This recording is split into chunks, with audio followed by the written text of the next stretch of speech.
prévu un mot de clôture pour la simple raison que dans l'ordonnancement des choses tel que ça a été prévu, il était tout simplement question de prendre acte des recommandations issues des présents travaux. Pas seulement de prendre acte, et de veiller aussi dans le cadre du suivi de ces recommandations dans notre sous-secteur pour que toutes les réflexions et recommandations qui ont été faites ici ne viennent pas peupler les cimetières, d'autres recommandations demeuraient inappliquées. Chez nous déjà les PST, comme vous l'avez constaté, mesdames et messieurs, en vos titres et qualités respectifs, nous avons une direction qui s'occupe de la question du genre au sein de notre sous-secteur de l'EPST. C'est déjà une volonté affirmée que nous prenons la question du genre avec toute son importance et à tous les niveaux. Du point de vue de l'administration, il y a un effort qui est fourni pour trouver de plus en plus de l'espace pour les femmes, que ce soit au niveau central, au niveau provincial, au niveau sous-provincial et même au niveau local. Nous avons les statistiques. Je crois que dans le cadre de ces manifestations, vous avez eu l'occasion de les parcourir. Sinon, les statistiques sont disponibles. Mais ce n'est pas encore un idéal, il y a encore beaucoup à faire. Je vois même dans cette salle des prophètes de femmes. Ils ne sont pas nombreux, je sais, mais on a déjà fait un grand pas, parce qu'avant moi, il n'y en avait pas autant. Et ça rentre dans le cadre de nos réalisations. Voilà donc, mesdames et messieurs, ce que je pouvais dire à ces propos. Le reste, c'est le suivi. Très souvent, et dans notre pays, face aux multiples problèmes que nous avons, les réflexions n'ont jamais manqué, les recommandations aussi sont très souvent consignées dans nos tiroirs, mais c'est l'application qui pose toujours problème. Donc, après ici, je vous invite sur le terrain de suivi et de la mise en œuvre. Et je serai le premier à donner l'exemple en tant qu'homme de terrain.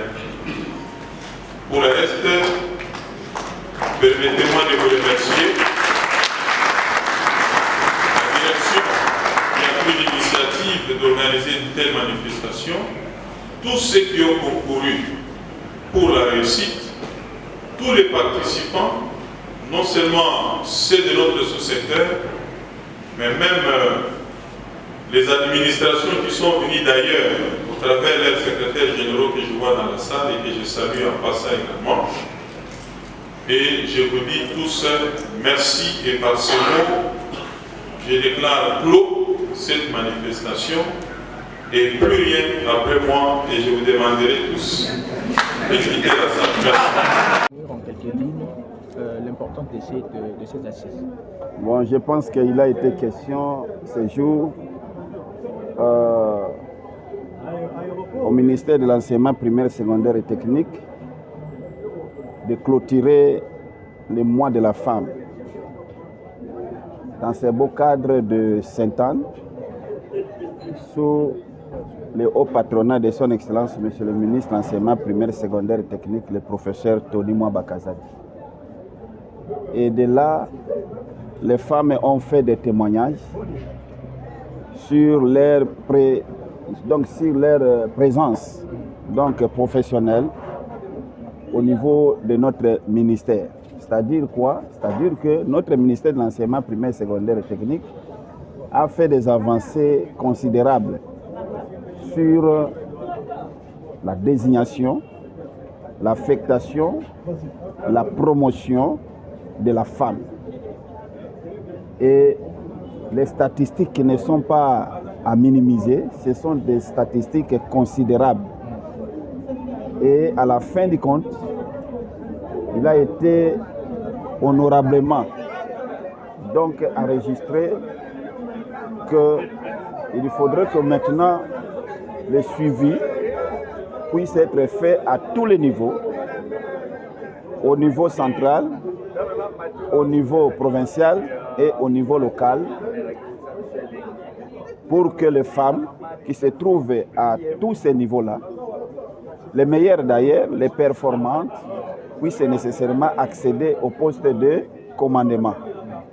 Et aussi, il faudrait que ces femmes ne puissent pas tout simplement croire que devenir au poste de commandement, c'est une question donc du genre, pour dire que voilà, comme je suis une femme, je serai automatiquement embauché, je serai automatiquement donc promis, mais la femme doit faire preuve de ses compétences,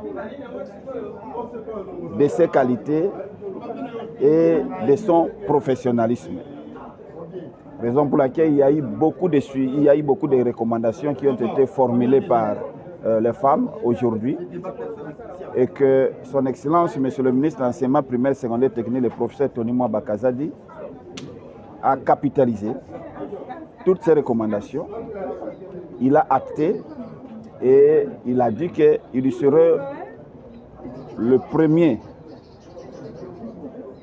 à montrer l'exemple donc à la face du monde pour que la femme puisse nécessairement avoir une place de choix dans la société. Et comme étant donné qu'il y a deux thèmes que nous devons nécessairement savoir, les femmes doivent nécessairement accélérer et les femmes doivent nécessairement accroître. Donc, il est question maintenant aux femmes qui se trouvent dans les différents secteurs, et précisément dans notre secteur, à tous les niveaux, au niveau des écoles, au niveau des sous-divisions, au niveau des provinces éducationnelles et au niveau central, de travailler durement pour mériter l'autonomisation. Et l'autonomisation ne dit pas que voilà, parce que la femme doit rester toujours autonome, la femme doit travailler, pas seulement pour son compte, mais pour le compte du développement de notre cher et beau pays, tout en ne pas écarter l'homme, parce que la femme doit travailler en équipe avec l'homme, pour que notre pays, la République démocratique du Congo, puisse aller de l'avant. Merci. Bravo aux femmes. Oui, vous avez tout ramassé.